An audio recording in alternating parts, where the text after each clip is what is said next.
যাই রান্না করি না কেন গরম গরম খেতে পারলেই কিন্তু নিজের কাছে অমৃত লাগে। হ্যালো গাইস, আসসালামু আলাইকুম। তো ভিডিওটা সকাল থেকেই শুরু করে দিলাম। এই তো সকালবেলা উঠেই হচ্ছে চা বানিয়ে নিলাম। আমি কিন্তু দেখেন কড়াইয়ে চা রান্না করি, আমার ক্ষেত্রে অনেক সুবিধার মনে হয়। আর আগের থেকেই আমার শাশুড়ি আমার করে আসছে কড়াইয়ে, কারণ মাছতে গেলেও অনেক সুবিধা হয়। আর এদিক দিয়ে আমার মেজনানা হচ্ছে যে একটা পিচ্চিকে নিয়ে আসছে, এটা হচ্ছে আমাদের ভাড়াটিয়ার এক মেয়ে। মাশাল্লাহ অনেক কিউট দেখতে না? সবাই একটু মাশাল্লাহ বলবেন। এবং এ সবার কোলেই থাকে। তো ওইদিকে রাইস কুকারে ভাত বসিয়ে দিয়েছে মাসি, আর এদিক দিয়ে হচ্ছে আমি লাল শাকটা সিদ্ধ করে নিলাম। এরপরে হচ্ছে রসুন পেঁয়াজ মরিচ তেলে দিয়ে হচ্ছে শাকটা আমি তেলানি করে নিলাম। এই লাল শাক ভাজিটা আমার মেয়ে অনেক পছন্দ করে, শুধু ও আর কোনো তরকারি নেবে না, লাল শাক আর হচ্ছে একটু গরম ভাত হলেই ওর হবে, ভাত একেবারে মাখিয়ে ল্যাপটে ল্যাপটে খেয়ে নেবে। আর ওদিক দিয়ে আমার মেয়েটার হচ্ছে একটু গলা বসে গিয়েছে, তার জন্য হচ্ছে একটু রং চা বানিয়ে দিয়েছি। রং চা দিয়ে ও বিস্কিট খেয়ে নিল, আর আমরা হচ্ছে চা মুড়িয়ে খেয়ে নিলাম সকালবেলা। আর এরপর হচ্ছে তো আমি আজকে হাঁসের মাংস রান্না করব। তো মাংসটা হচ্ছে আগেই আমি ফ্রিজ থেকে নামিয়ে রেখেছি, এটা কয়েকদিন আগে অবশ্য কেটে বেছে রেডি করে দিয়েছিল এক মামি। তো হাঁসের মাংস বেশি দিন ফ্রিজে থাকলে কিন্তু পরে খেতে ভালো লাগে না, কারণ কেমন জানি একটা গন্ধ লাগে।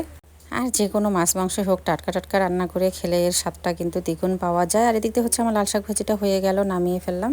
লাল শাক ভাজিটা কড়াই রেখে দিয়েছিলাম, একটু ঠান্ডা হয়ে গেল, তারপর আমি নামিয়ে ফেললাম। আর এদিক দিয়ে হচ্ছে আমি পেঁয়াজটা একটু হালকা করে ভেজে নিয়ে সব মশলা দিয়ে কষিয়ে দেন হাঁসের মাংসটা দিয়েছি, দিয়ে আবার একটু কষিয়ে নেওয়ার পর এখানে আমি বাড়িরই গরুর দুধ একটু লেবু রস দিয়ে রেখে দিয়েছিলাম, ওগুলো ঢেলে দিয়ে দিলাম। এর আগেও হচ্ছে আমি টক দই দিয়ে রান্না করেছিলাম, খেতে অনেক ভালো লেগেছিল। হাঁসের মাংসটা আমার হাজব্যান্ড খুব পছন্দ করেছে, তাই সেমভাবে আজকেও আমি রান্না করার চেষ্টা করলাম।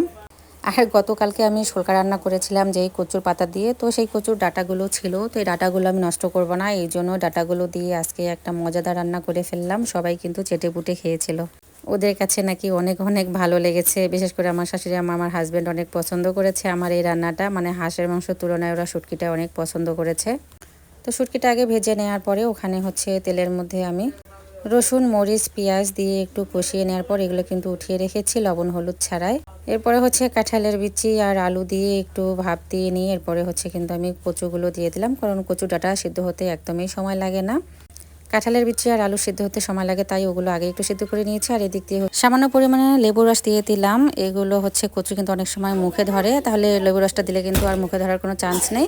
আর এদিক দিয়ে হচ্ছে এই তো হাঁসের মাংসটা আমি রেখে দিয়েছিলাম প্রেশার কুকারে কিছুক্ষণ, এরপরে হচ্ছে এই তো নামিয়ে ফেললাম বাটিতে করে, কারণ গরম গরম হচ্ছে পরিবেশন করব। তো আমরা সকাল সকাল হচ্ছে শুটকির তরকারি আর এদিক দিয়ে হচ্ছে শোলকা ছিল, একসঙ্গে হচ্ছে খেয়ে নিলাম মাশাল্লাহ আলহামদুলিল্লাহ। এরপর হচ্ছে আমার ছেলেকে তো খাইতে দিলাম, মাশাল্লাহ ও গরম গরম হচ্ছে খেয়ে নিল হাঁসের মাংস দিয়ে, ওর কাছে নাকি অনেক ভালো লেগেছে খেতে। আর এক মামি এই যে খড় শুকাচ্ছিল আর কাঁঠাল দেখতেছিল কাঁঠাল পেকেছে কিনা। তো মেজন অনাস হচ্ছে আমার আজকে রাতে আবার বিরিয়ানি রান্না করে পাঠিয়ে দিল সবার জন্য, মাশাল্লাহ অনেক মজাদার হয়েছিল খেতে। খাওয়ার পর হচ্ছে আমি ভিডিওর ভয়েসটা দিচ্ছি। তো আজকে ভিডিওটা এর পর্যন্ত, আল্লাহ হাফেজ, শুভরাত্রি, আসসালামু আলাইকুম।